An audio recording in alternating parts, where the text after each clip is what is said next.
My life took an unexpected turn when my mother-in-law, Margaret, decided to move in with us. It all began one sunny afternoon when my husband, Mark, came home with a peculiar expression on his face. I had just finished preparing a delicious dinner, and we were about to sit down to eat when Mark entered the house. He looked like he had something important to share, and I couldn't help but feel a sense of unease. "Guess who's coming to stay with us for a while?" he said, trying to sound cheerful, but failing to hide a hint of anxiety in his voice. I raised an eyebrow, fearing the worst. Mark hesitated for a moment, as if contemplating whether to break the news gently or just get it over with. Finally, he sighed and said, "Mom." I nearly dropped the plate I was holding. My heart sank, and I struggled to hide my shock. Margaret, his mother, was a formidable woman, known for her strong opinions and uncompromising nature. While I loved her dearly, the idea of having her move in with us was daunting. "Mom, are you serious?" I asked, my voice quivering. Mark nodded. "She needs a place to stay for a while, and she can't stay with my sister anymore. It'll just be temporary, I promise." I tried to put on a brave face and nodded, though my mind was racing with concerns about how this unexpected arrangement would affect our lives. Little did I know that Margaret's arrival would bring with it a set of challenges I never could have anticipated. A week later, Margaret's arrival day had come. It was a crisp autumn afternoon when Mark and I stood at the front door, anxiously awaiting her arrival. The anticipation in the air was palpable, as we were unsure of what to expect. A taxi pulled up to the curb, and Margaret stepped out with her bags in tow. She wore an elegant but stern expression that seemed to foreshadow the challenges that lay ahead. I approached her with a forced smile, trying to hide my apprehension. "Margaret, it's so good to see you," I greeted her warmly, embracing her in a hug. "Hello, dear," she replied in a polite tone, though her eyes seemed to scan our house as though she were a health inspector at a restaurant, scrutinizing every nook and cranny for cleanliness and order. As I helped her with her luggage, I couldn't help but wonder what it would be like having her under our roof. The prospect of having her stay with us was a mix of emotions, a blend of love for her and concern about how our daily lives would change with her presence. We had always had a close relationship, but living together was an entirely different matter. Margaret's arrival brought an air of formality and an undercurrent of tension to our home. It was clear that she had her own expectations about how things should be, and I couldn't help but wonder how her stay would unfold as we navigated the uncharted waters of living together as a family in our own home. As days turned into weeks, Margaret settled into our home, and our lives slowly adapted to the new living arrangement. We made an effort to accommodate her preferences and needs, but it soon became apparent that she had a different vision of how our household should function. One evening after dinner, Margaret approached me with a thick envelope in hand. Her demeanor was unusually serious, and I couldn't help but feel a knot in my stomach as she handed it to me. "I've prepared some guidelines for how things should be while I'm here," she said, her tone laced with authority. I took the envelope, my hands trembling slightly, and gave her a puzzled look. "Guidelines?" Margaret nodded. "Yes, dear. I want to make sure everything runs smoothly while I'm a guest in your home." I retreated to the living room, carefully opening the envelope. Inside, I found a 10-page document titled House Rules During My Stay. My eyes widened as I realized the extent of Margaret's expectations.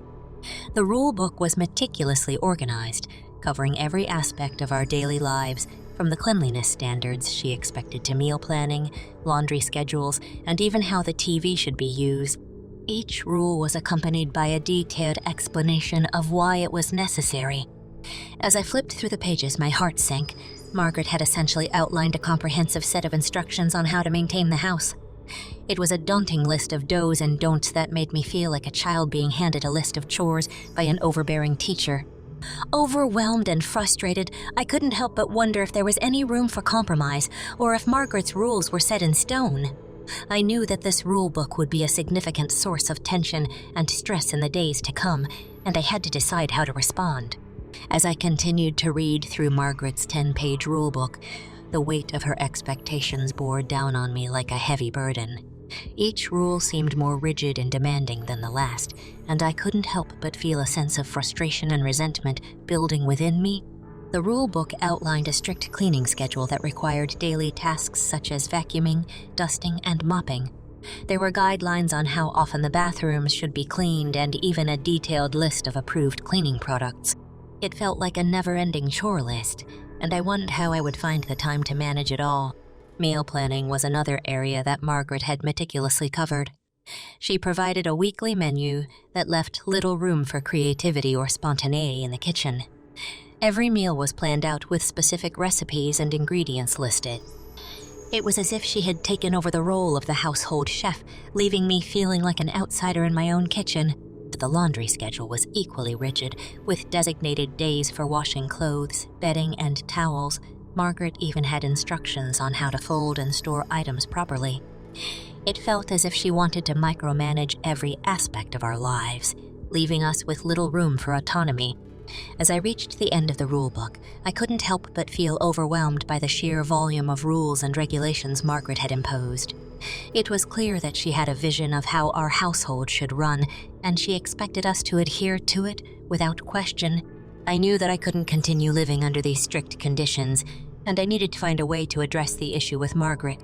It was time for a difficult conversation, one that would test the boundaries of our relationship and determine whether we could find a compromise that would allow us all to coexist harmoniously in our own home. After several sleepless nights spent wrestling with Margaret's extensive rulebook, I knew I couldn't continue to live under such strict conditions. It was time to find a way to address the issue and communicate my concerns to her. I realized that I needed to assert myself and stand up for the independence and freedom that I cherished in my own home. One evening, when Mark was away at work, I sat down at the kitchen table and began drafting my response. I titled it House Rules, Care Compromise, and resolved to condense everything into just one page, hoping that a more concise set of guidelines would be both reasonable and respectful. I poured my heart into that one-page document, carefully selecting my words to convey my love and respect for Margaret, while also asserting the importance of maintaining our own space and autonomy. I acknowledged her desire for a clean and orderly home, but emphasized the need for flexibility and shared responsibilities. In my response, I proposed a compromise that included a more relaxed cleaning schedule, open communication about meal planning, and a mutual agreement on laundry routines. I wanted Margaret to understand that we valued her presence in our home, but also needed to feel like equals in the decision-making process. After I'd finished writing, I left the document on the kitchen counter for Margaret to find. I knew that our conversation about these new house rules wouldn't be easy, but I hoped that my willingness to compromise and find common ground would lead to a more harmonious living arrangement. As I waited for Margaret's response, I couldn't help but feel a mix of anxiety and hope. I had taken the first step in asserting my role in my own home, and I hoped that Margaret would be willing to meet me halfway.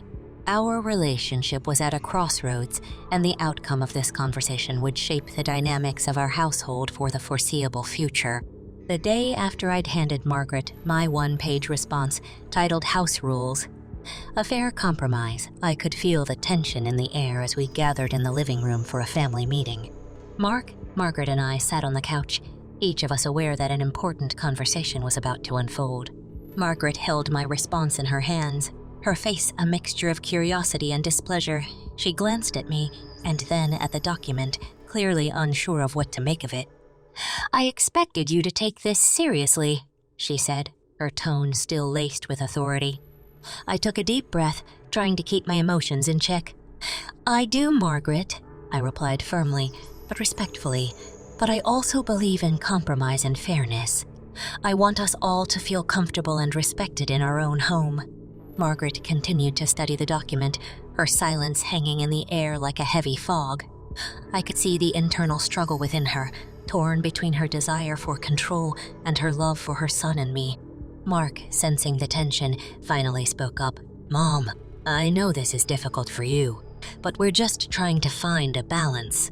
We want you to feel at home here, but we also need our space and independence." Margaret sighed, her shoulders relaxing slightly. "I just want things to be done properly. she admitted, her tone softer now. "But I don't want to be a burden." I reached out and gently placed my hand on Margaret's, a gesture meant to convey my understanding and willingness to work together. "We can find a middle ground, Margaret," I assured her. "Let's talk through these new guidelines and see how we can adjust them to make everyone comfortable." As the conversation continued, it became clear that Margaret was willing to consider a more balanced approach. We discussed each of the rules and found ways to modify them to suit everyone's needs. It was a challenging and emotional conversation, but it marked a turning point in our relationship. As the days passed, we implemented the revised guidelines, and Margaret slowly began to adapt to our more relaxed approach. It was a learning process for all of us, but it also brought a newfound sense of harmony to our home. With the revised guidelines in place and a newfound commitment to compromise, our household began to settle into a more harmonious rhythm.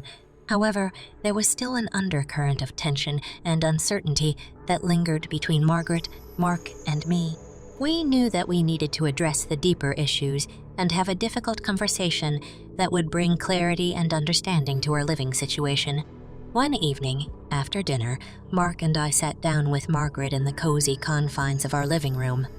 We wanted to express our love and respect for her while also emphasizing the importance of maintaining our independence and autonomy in our own home.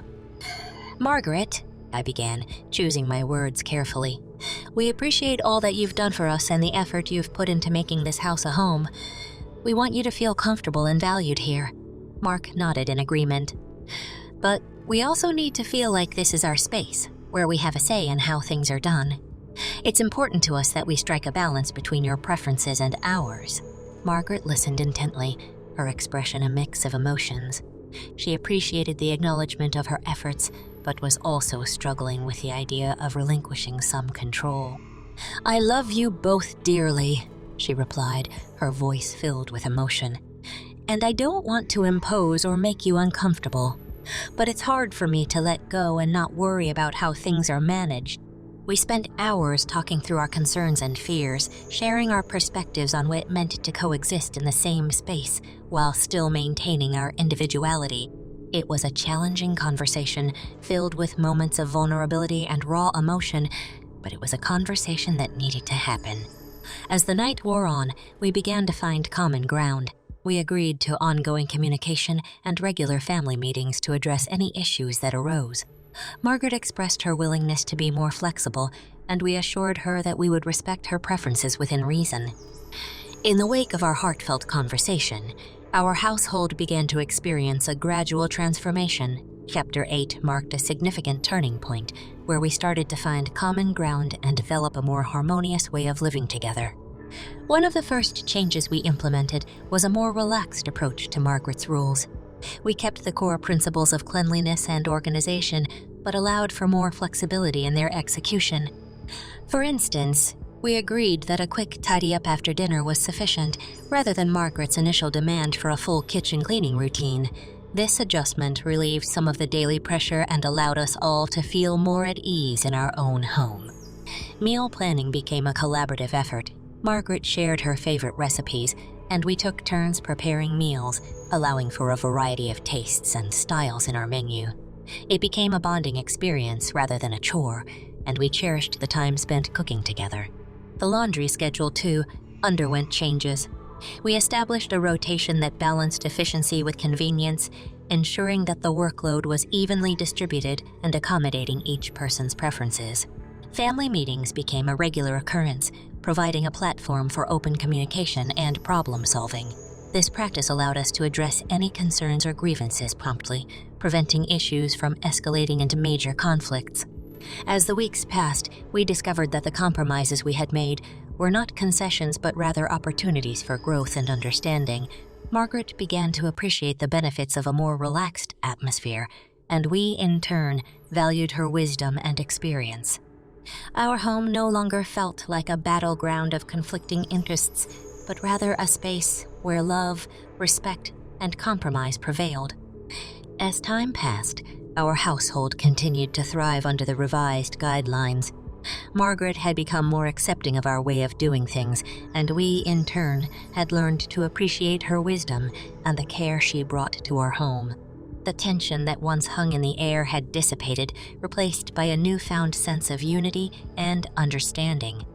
We all came to realize that the experience with Margaret had taught us important lessons about boundaries, compromise, and communication. We understood that love and respect were the cornerstones of a harmonious family life, but so too were autonomy and independence. Margaret, in particular, had grown as a person during her stay with us.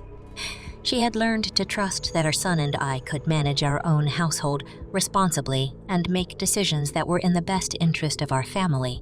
Her willingness to adapt and compromise demonstrated a level of love and respect for us that transcended her initial need for control. In the end, our journey with Margaret had transformed our family dynamics in unexpected and positive ways. We had all learned that, even in challenging situations, it was possible to find common ground, set boundaries, and maintain open lines of communication. Our home had become a place of warmth, love, and respect, where we cherished the time spent together as a family. As Margaret eventually moved on to her next adventure, we bid her farewell with gratitude in our hearts for the lessons learned and the growth experienced. Chapter 9 marked not just the end of a challenging chapter in our lives, but the beginning of a new era where we would continue to cherish and nurture the bonds of family, forever strengthened by the challenges we had overcome together.